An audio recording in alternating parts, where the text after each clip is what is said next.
I'm Erin Gruich, and welcome to day 3 of the Roots of Behaviour. I'll do a quick recap of what we discussed in day 1 and day 2. Day 1. So on Tuesday, we talked about the functions of behavior, that all behaviors have a function and a purpose, and when we figure out what that function is, it really helps us to get to the root of the behavior. So sometimes that function is to escape from a task that's difficult or undesired. Sometimes it is to get something tangible, so an object or an activity. The example that I always give is the kid that's going through the checkout with mom and he wants the candy bar and mom says no, and then he melts into a big puddle on the floor. So that would be a reason for that behavior, is that he wants something and is told no. Attention would be the third reason for a behavior. So seeking attention or connection. And some kids don't care. I didn't say this before, but some kids don't care if they get positive or negative attention as long as they get attention. So some kids will act out to get any kind of attention. And so if we can replace that with some positive attention, then that attention seeking sometimes goes away. And then the fourth reason is sensory. So there's a sensory seeking behavior or a sensory avoiding behavior. Okay, so that was day 1 that we talked about. Day 2, we talked about sensory. So sensory is my favorite thing to talk about. I said that yesterday. It's where the majority of my training is. I'm trained in sensory integration. And I use that theory all the time because I feel like it just explains so much if we can get to that sensory foundation. And so yeah, yesterday I talked about the big cup or the little cup. So you can have a big cup for sensory input and it takes a lot of information to fill your cup, or you can have a small cup, in which case it doesn't take very much until your cup is overflowing. And so the small cup would be those kids who are sensory avoiding. They just, they're super sensitive. They don't like the tags in their clothes. They don't like getting a haircut. They don't like loud noises. Maybe don't like playgrounds because they don't like having their feet off the ground. So those are some of the things that we talked about yesterday. The kids with the big cup, they need lots of input. So they want to touch things and they want loud noises and they want to climb on everything because they need lots of input to fill their cup. Okay, so when you know what a child needs, you can understand the reason for the behavior. So I posted about that today. I posted a quote that said, I don't know word for word, I can't remember exactly what it was, but basically when we understand the need, we can understand the behavior better. So when we know that they're not just being bad, they actually need sensory input, or they need a break, or they need to know when they can have that item, or they need attention. So when we fill that need, we should see a decrease in the behaviors.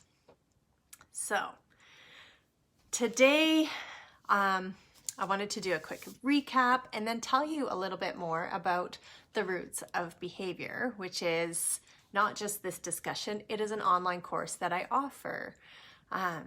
So the roots of behavior, I ran this course back in July, and it was a 4-week course. I had 10 moms join, and I got some really good feedback. Some moms said that this was valuable information, that nobody had really taught them about behavior.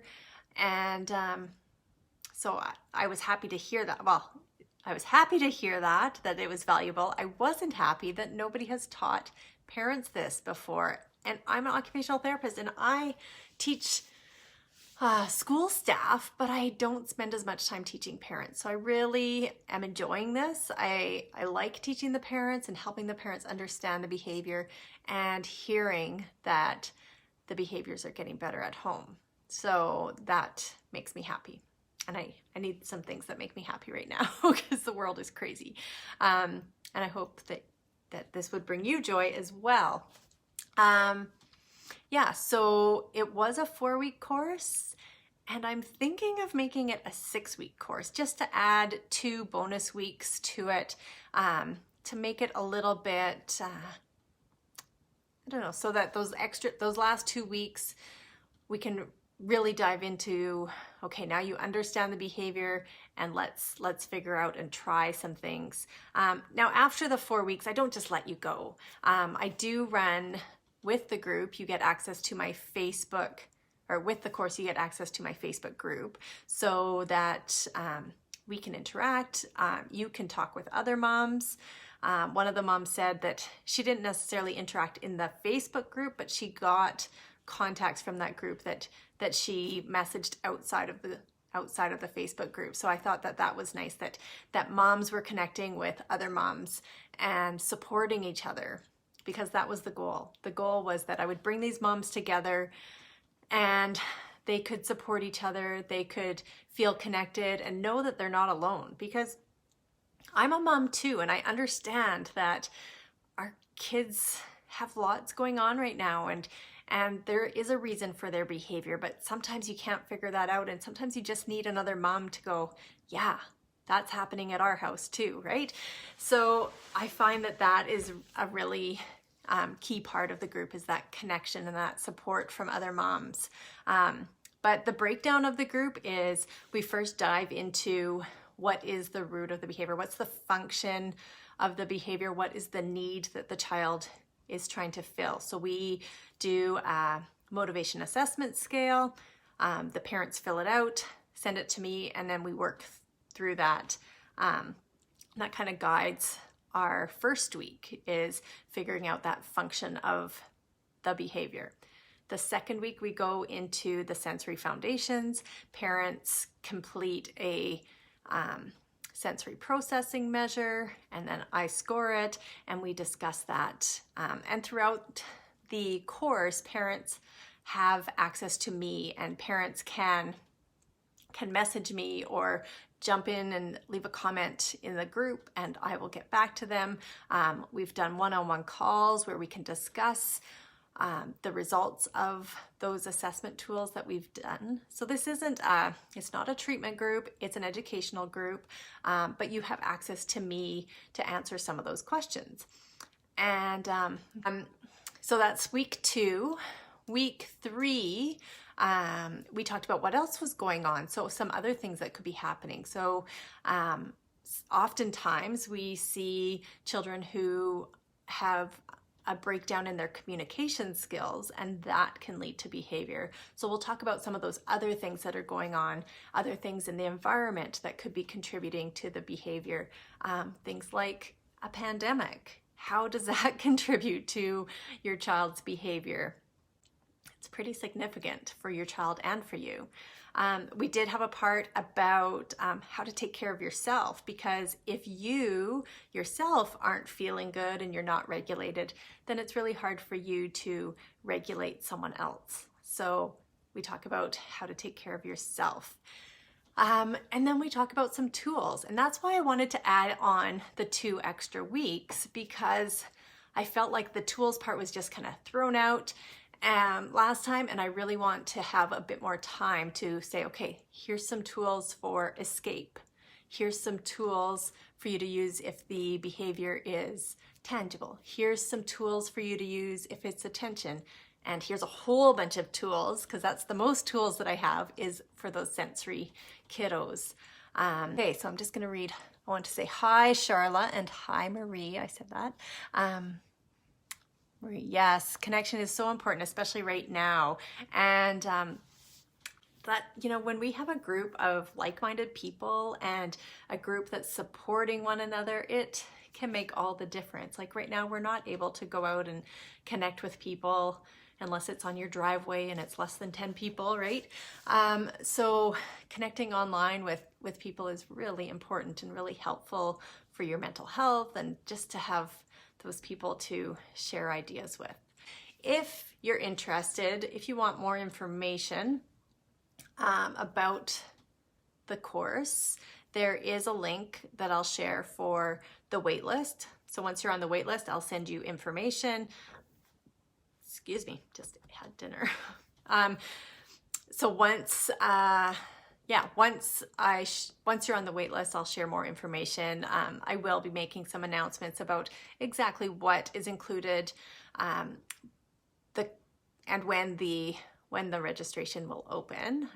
If you want in on the Roots of Behaviour, that's going to start beginning of January,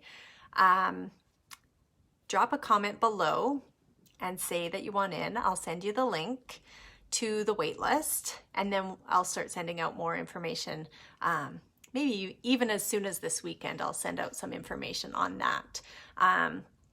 The cart is going to open next week, and I'll have an early bird rate, and then we'll reopen again after Christmas. But if you want the early bird rate, you need to act soon, like next week is early bird rate, and then the price is going up.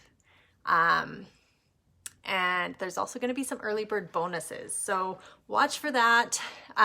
If you're watching this and you're like, oh, my kids are so good, that's awesome, you're doing a great job. If you're watching this and you're like, my kids are struggling, you're still doing a great job. You're doing the best that you can right now. But if you want to make it a little bit easier, then join this course. But if you're watching it and you think, I wonder if my friend knows about this, or I wonder if, little Johnny could benefit from this, please tell your friends. Please share this, because I think everybody could use this right now. I'm an occupational therapist, and I could use it right now. So I use these strategies with my kids, and it helps, it works. So I want to make life easier for you. I want to bring more joy to your life. So I hope to see you in the Roots of Behaviour.